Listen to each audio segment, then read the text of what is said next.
I knew from the moment I met Linda that she had already decided who I was. Not Daniel, the guy who loves your daughter. Not Daniel, the man who shows up. Just, not good enough. She didn't even try to hide it. The tight smile. The way she'd glance at my shoes, my watch, my car, like she was mentally calculating my worth and always coming up short. "You're a contractor?" she'd ask the first time we met, the pause doing more damage than the question itself. "Own my own business," I said. "Oh," she replied, the kind of "oh" that meant that's unfortunate. My wife, Sarah, would squeeze my hand under the table. She saw it. She always saw it. But she hated conflict, especially with her mother. So instead of confronting her, she'd just whisper later, "Ignore her. She'll come around." She never did. Over the years, Linda's disapproval turned into something sharper. At family dinners, she'd casually bring up Sarah's ex, Ethan, the golden boy. Lawyer. Trust fund.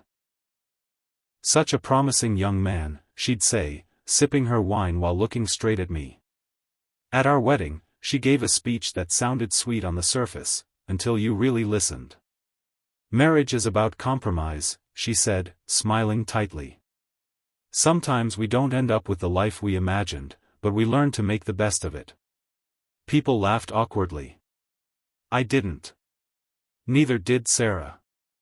I could have ignored it forever. But then came the night she crossed the line. We were at her house for her birthday. Everything was normal, too normal. That should have been my first warning. Halfway through dinner, Linda tapped her glass. "I have something to say," she announced. Of course she did.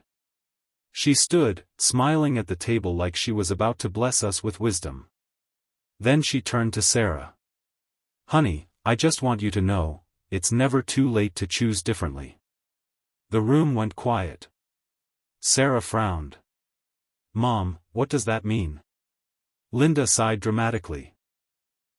"I'm just saying, you deserve stability. Security. Someone who can REA. Someone who can really take care of you." And then she looked at me. Not directly. No, worse. She looked through me. "I worry you settled." Something in me snapped. Not loudly. Not visibly. But permanently.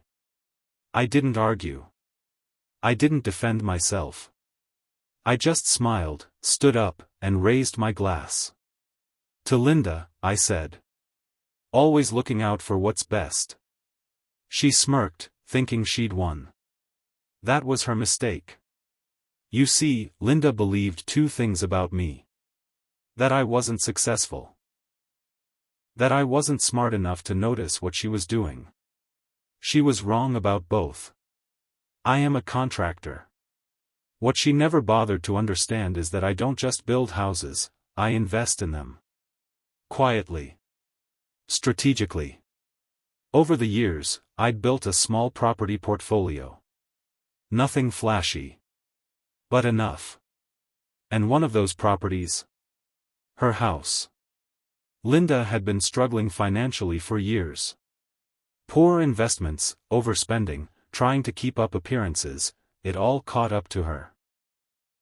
About a year before that birthday dinner, she quietly sold her house to avoid foreclosure. Through a chain of intermediaries, I bought it. She never knew. She thought she was renting from some faceless company. She was right, in a way. I waited 2 weeks after her little speech.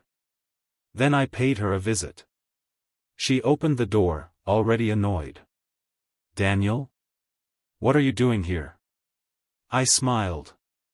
"We need to talk about the house." Her expression shifted, confusion, then irritation. "What about it?" "I'm the owner," I said simply. Silence. She blinked. "What?"